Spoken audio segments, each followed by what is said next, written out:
Hello everyone, this is the video lecture for College Algebra Math 1414 section 10.3 Parabolas. So this might be the first section that you're looking at with this chapter 10 stuff. So in chapter 10 we're doing conics. I started in 10.1, then 10.2, then 10.3, but your homework starts in 10.3 and then 10.1 and 10.2. If you didn't already look at the other ones, you could go look at them if you like. Either way is fine. You're not going to have it. There's not a lot of talking between the ellipses and hyperbolas versus the parabolas. So this is kind of a brand new topic, and it's kind of separate. So either way is fine. Parabolas, we're very familiar with them generally. X squared, blah, blah, blah. But now we also got sideways parabolas where it's y squared. And in order for me to know which one it's going to be, I always look at what is squared. And so x squared is our regular old parabolas. I mean, we're used to that. And a y squared is a sideways parabola. Okay, so that's how I remember which one of these I should be using at whatever time. Okay, notice that we have this 4p for both of these guys. That's just part of the formula. You know how the quadratic formula has negative b plus or minus the square root of b squared minus 4ac all over 2a, right? Well, that 4 is always there. And that 4 might actually be the same 4 as this guy. I can't really remember everything about it, but the 4 is part of the formula. You always have a 4, and that's okay. The p is important because the p is determining the distance to the focus. So I'm going to say the focus distance. Let's do that. Focus distance. And so you could see that my focus is going to be on the inside of the parabola. The distance from the 0, 0, in this case it's always 0, 0 in this class, is that p distance. Okay, you can also see I have this other dashed line here. That thing is called the directrix. The directrix. And hyperbolas and ellipses also have directrixes. Anyways, they both have them as well, but we don't talk about it in this particular class. We'll be seeing those later in pre-calculus and calculus 2 and stuff. And so what is this directrix thing? Well, it's the same distance as the focus. It's just on the other side. It's meant to be used for drawing the parabola. We're not going to go into that. Just know that it exists. So this is kind of like you could say the negative end of it, and that's the positive end of it. But it's always the same distance, okay? Looking at my notes, seeing if there's anything else. You could have the focus on a negative side. So you would have, like, say, an upside down parabola. Your focus would be right here, and your directrix would be up there.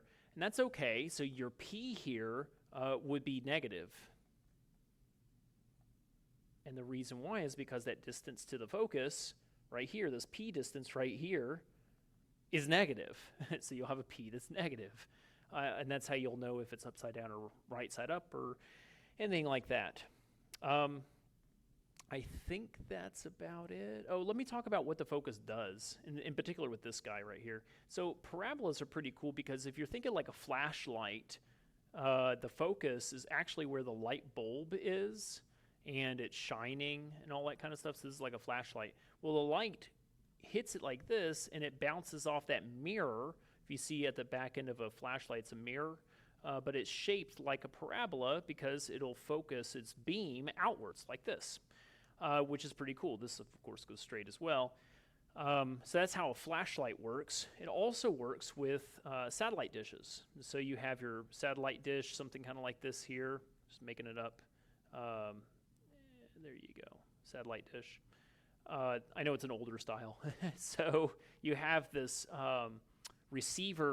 transmitter receiver thing at the focus, and so what goes on is that stuff from space is hitting the dish and it bounces back at the focus onto this transceiver thing. And so that's how we can get signals from space and stuff like that. Okay, cool. So now that we got all the why we do it, let's go and actually do it. So I got 10, 3, 3. We got x squared is equal to a negative 28y, and they want to know what's the graph, what's the focus, and all that kind of stuff. Well, I know for sure that this dude right here is 4p, and I need to solve for p. Divide by the 4 on both sides, and you get a negative 7. And so this is my focus distance. And so 1, 2, 3, 4, 5, 6, 7, that's my focus, okay? Notice that it's negative. And then I draw my parabola around it, and then my directrix would be up here at positive 7. I don't think they care about that right now, do they? Do they care about it? Yes, they do. So we'll talk about that here in a second. So my focus is going to be 0, negative 7. And that's what you're going to put in for your focus. And so your directrix is going to be the other side of it.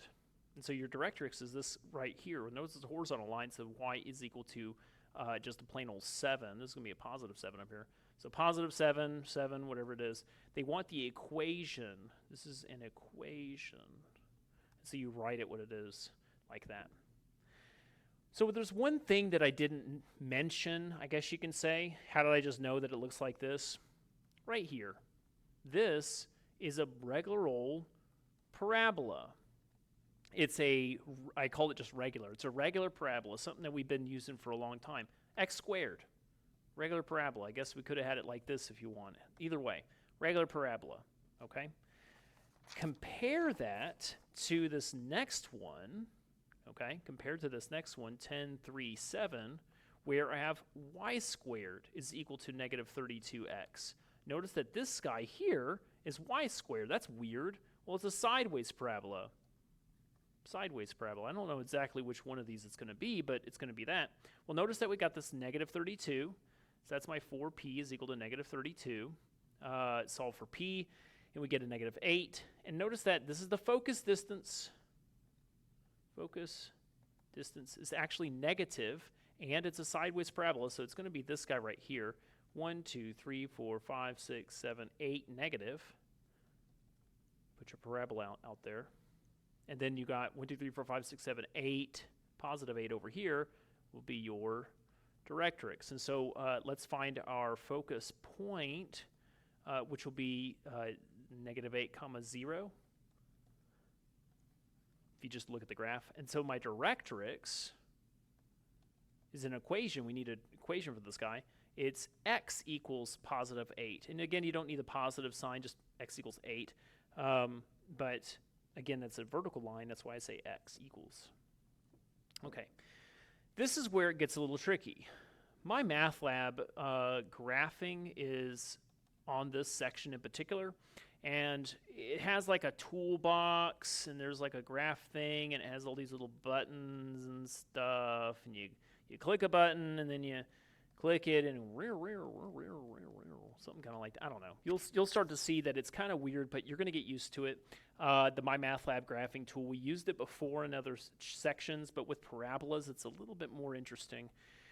So how do we make this thing work? Well, whenever you start, you click the parabola button, and in this particular case, you're clicking the sideways parabola button, or you click the parabola button and you make sure that you like drop it down to make it the sideways parabola. Well, regardless, sideways parabola is what you're looking for in this particular case, even if it's not in the right orientation.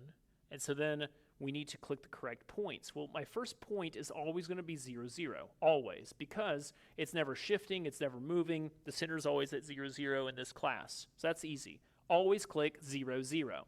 And then when you move your cursor around, it's going to have like move the parabola all over the place. It makes it look weird. We need another point in order for this graph to work. And I'm going to give you that point. It's negative 2, 8. Negative 2, 8. And then once you click that, it automatically makes it look like this. You hit submit, and everything's happy. How did we get this? Right? How do we get this? And it doesn't work for me. I got a different number, so blah, blah, blah. So what I'm doing is I have this equation right here. Let me rewrite it way down here. I got y squared is equal to negative 32x. And I'm going to guess, oh, I know it's terrible. I'm going to guess that x equals negative 2 for a minute. Okay, now this is just a good guess. You could choose whatever x value you want. 0 has already been used. Can you tell? So you're choosing something else. You could choose x equals 1. x equals 2, x equals 3, x equals a -5. I don't know. Whatever you want to pick. I picked -2, and I'm going to plug that in here, and I'm going to show you why I picked -2 in particular. So when I put a -2 in here, notice that two negatives make a positive. 64 now.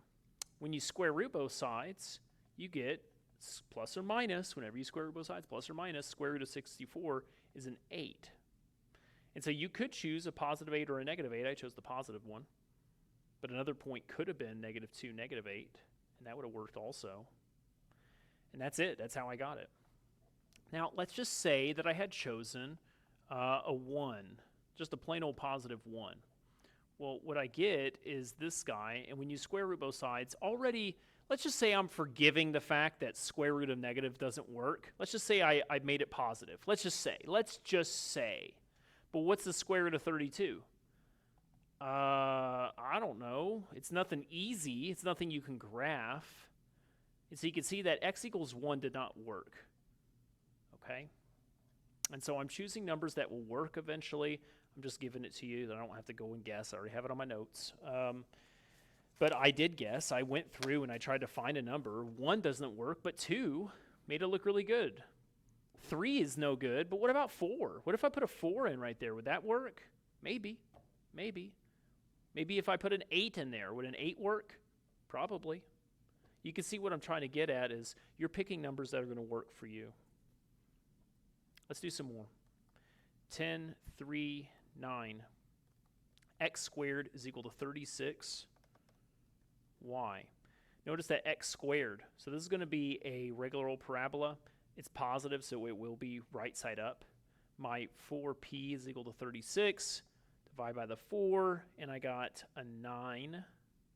And it's a positive 9. And so I've got 1, 2, 3, 4, 5, 6, 7, 8, 9. There's my focus. Draw a parabola. There we go. And so let's find some more stuff because they're going to want more. So my focus point is at 0, 9. You can already guess what your directrix equation is going to be. It's going to be a -9. They're always opposites. But in this particular case, because it's a horizontal line, it's y equals a -9. And then, of course, now they want the MyMathLab graphing tool and stuff, okay? So let's try to figure that out. Always your first point is 0, 0. And then another point is going to be, in this case, 6, 1. And so looking at this equation here, we got x squared is equal to 36y. I said, you know what if y equals 1? And notice I'm choosing a y, not an x. If I chose x equals something, I mean, I guess I could eventually get it. But y equals 1 is pretty easy here because then I got 36 times 1, 36, square root both sides, plus or minus 6. That's how I got that guy. That was an x value right there, right? Click it, submit it, and it works, and everything's happy. Okay, I'm trying to make it look easy. It's not as easy as it looks sometimes. I know, I get that. When you're working through it, you're going to run into problems. I understand. Just do what you can. Ask me questions if you need to. Go through it slowly. Try different points. It'll come eventually. So I want to do weird ones, obviously. This one's a little weird. What I'm going to do is move this to the other side first. So it's a negative. Divide by the 42. And so then we actually get -1/6. That's my real equation, I guess you can say. Well, -1/6 is equal to 4p, and we're supposed to solve for p. And so that's kind of weird. When you move the 4 over, you actually get p is equal to a -1/24. Okay? And so then your focus, remember, hold on, this guy right here, x squared, that's a regular old parabola. He's an upside down one because of negative. But he's a regular old parabola, so my focus is going to be down here, a negative y value. And so I got 0, -1/24. My directrix is going to be the opposite. It's up here somewhere. And so that's going to be a y, because it's horizontal line, equal to a +1/24. Okay. Cool. And again, I think they want the MyMathLab graph stuff. And so my point is 0, 0, and another one is 1 comma negative 6. Same stuff, honestly. I just chose numbers and it worked out okay.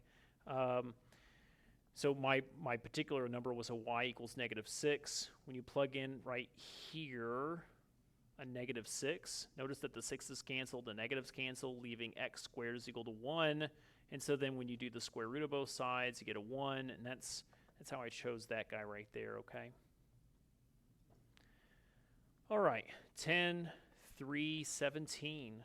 I got my focus at 5, comma 0, and they give me a directrix. I don't know why they do this. They don't really need to.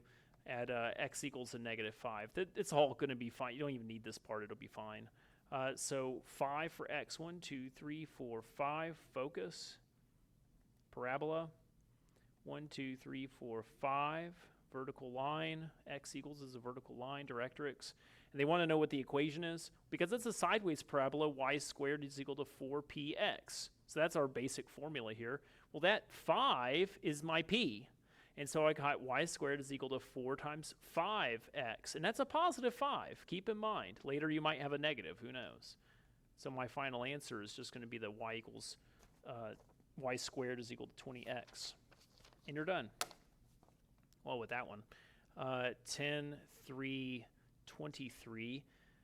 They give me a focus at 0, negative 27. They don't need to give us this guy. Directrix at positive 27. That's fine. Whatever. Notice that this is a y value and it's negative, so it's down over here, negative 27. Looks kind of junky. Sorry. Okay, there we go. So my parabola is going to look like that. There's my directrix. That is the worst parabola. I've got to try to correct it a little bit. Okay, there we go. Because it's a regular parabola, it's going to be x squared is equal to 4py. That's our x squared, is regular old parabola. My p is a negative 27. I mean, straight up. There's no math to do there. So when you do the math here, I got a negative 108y. Notice that it is a negative, so I made it negative. There you go. It is upside down, right? Okay, this is more of an application question. I got to say I got this one wrong, and I did not understand how they got their answer. It took me forever to figure this thing out. But once I did, it was so easy. I just misinterpreted what they were saying. So that's why I in particular want to talk about this one. I have a diameter of 8 inches. I got a depth of 3 inches, and they say where's the focus located? And this is kind of like a light flashlight or something like that. So we got this kind of guy, and where's the focus? What's that focus distance? P, basically, that kind of stuff. The part that I messed up on was the fact that it says diameter. And I thought, oh, well, this is going to be 8,3, and that is incorrect. No. Diameter is the full distance here, and so this half distance is going to be a 4 inches across. So my actual point on the parabola right there is going to be 4,3. And this is an xy point. So notice that this is a regular parabola. So x squared is equal to 4py. I have an x, I have a y, solve for p. That's what they're looking for, right? And so I can plug that in now. 4 squared is equal to 4p times 3. So that's 16 is equal to 12p. So p is equal to 4/3. There you go. Let me just make sure actually that's it. 4/3, done. There's nothing else to do there. That was it. Cool. Last problem. 10, 3, 73. This is an application problem. There's this bridge with a suspension bridge with a big cable doing that. And it's barely touching the ground right here. And that's 0, 0 if you want to know. That's 0, 0. It makes it easier. This full distance here across is 400, and the height of these towers is 20. And they're wondering at x equals 100, what is the height of the cable? Okay, so what are they meaning by all this stuff? Well, if this is 0, then this guy right here is 200, because 400 cut in half. So 100 is right there, and they're wanting to know what's that y value right there. What's the y value right there? That's all they're wanting to know. What's the height? So it's less than 20. I can at least tell you that. And it's more than 0, so we got that much. Yeah, so how do we actually find it? Well, this point right here at the very edge is 200, 20. And again, that's an x and a y. And because this is going to be a regular parabola, you see that regular parabola? It's an x squared is equal to 4py. That means 200 squared is equal to 4p times 20. So you do the math here, blah, blah, blah, p equals 500. Just going to cut it short there. And so my formula is x squared is equal to 4 times 500y. They said that x equals 100.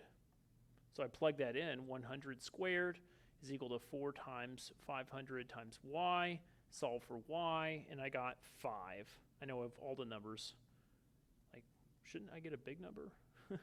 5. Again, you're looking for a number between 0 and 20. So 5. That's your answer, 5. And you're done. We're done with all that.